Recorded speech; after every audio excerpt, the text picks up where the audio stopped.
નમસ્કાર, નજર ન્યૂઝમાં આપનું હાર્દિક સ્વાગત છે। હું આપની સાથે અજય વાઘેલા। આવો જોઈએ આજના મુખ્ય સમાચાર।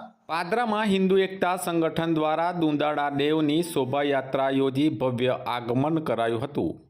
ગણેશ ચતુર્થીની જેમ નજીક આવી રહી છે તેમ વિવિધ શહેરોમાં ગણેશજીની આગમન યાત્રા યોજાઈ રહી છે। ત્યારે પાદરા હિન્દુ એકતા સંગઠન દ્વારા પણ દર વર્ષની જેમ આ વર્ષે પણ આનંદ ઉલ્લાસભેર બાપ્પાની પધરામણી કરવામાં આવી હતી। પાદરા હિન્દુ એકતા સંગઠન દ્વારા ગણપતિ દાદાની પ્રતિમા સાથે ભવ્ય શોભાયાત્રા કાઢવામાં આવી હતી। ગણેશ આગમન યાત્રામાં હિન્દુ એકતા સંગઠન શેરની ગ્રુપ સહિત પાદરા ગણેશ મંડળો જોડાયા હતા અને ગણેશ આગમન યાત્રાને નિહાળવા માટે પાદરા નગર અને ગ્રામ્ય વિસ્તારોમાંથી માનવ મહેરામણ ઉમટી પડ્યું હતું। શ્રીજીની પ્રતિમાનું શહેરના પરનામી અગરબત્તી ખાતેથી ડીજેના તાલ સાથે વાજતે ગાજતે ભવ્ય શોભાયાત્રા યોજી આગમન કરાયું હતું।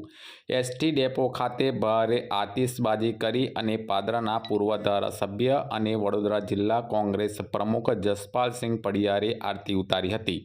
આ શોભાયાત્રા પાદરાના જાહેર માર્ગો પર ફરી અંબાજી તળાવ, ભરત માતા ચોક પહોંચી હતી અને રસ્તામાં અલગ અલગ જગ્યાએ આતિશબાજી કરી ગણેશ બાપ્પાનું ભવ્ય આગમન કરવામાં આવ્યું હતું। જય સિયારામ, હર હર મહાદેવ। આજ રોજ હિન્દુ એકતા સંગઠન પાદરા દ્વારા શ્રીજી બાપાનું ભવ્ય આગમન કરવામાં આજે આવ્યું। ભવ્ય ઇવેન્ટ કરવામાં આવ્યો। પબ્લિક ફૂલ જોશથી પાદરાની જનતા આવી, આજુબાજુના તાલુકા લેવલની બધી જનતા આવી, ખૂબ ભાવિ ભક્તો ખૂબ ઉમટ્યા અને આજે ભવ્યતાપૂર્વક બાપાનું આગમન કર્યું। ક્યાંથી આ યાત્રા કઈથી શરૂ કરવામાં આવી હતી અને ક્યાં સુધી? આ યાત્રા પરનામી અગરબત્તીથી ચાલુ કરવામાં આવી અને નગરજનની અંદર ફરીને નિજ મંદિરે પહોંચશે, એટલે કે અંબાજી મંદિર, ભારત માતા ચોક પહોંચશે। અત્યારે સંગઠન દ્વારા અવનવું આગમન વારંવાર કરવામાં આવશે। આવનારા દિવસોમાં પણ સારી પ્રવૃત્તિ કરવામાં આવશે। જય સિયારામ, હર હર મહાદેવ।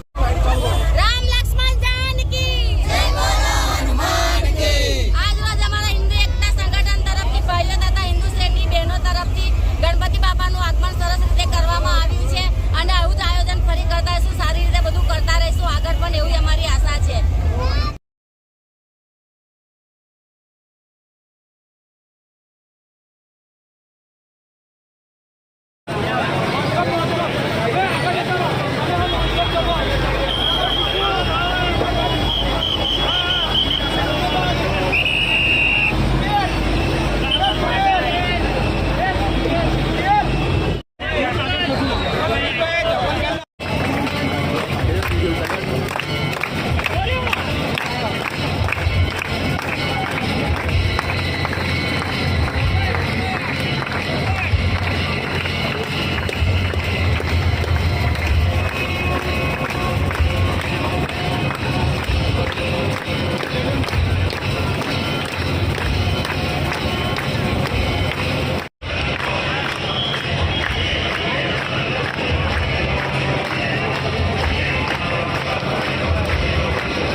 મિત્રતા માટે જો માનતા હોય ને તમારા દોસ્તને હાવજ, ખરેખર જો માનતા હોય ને હાવજ, તો એને ખભે બેસાડી લેજો।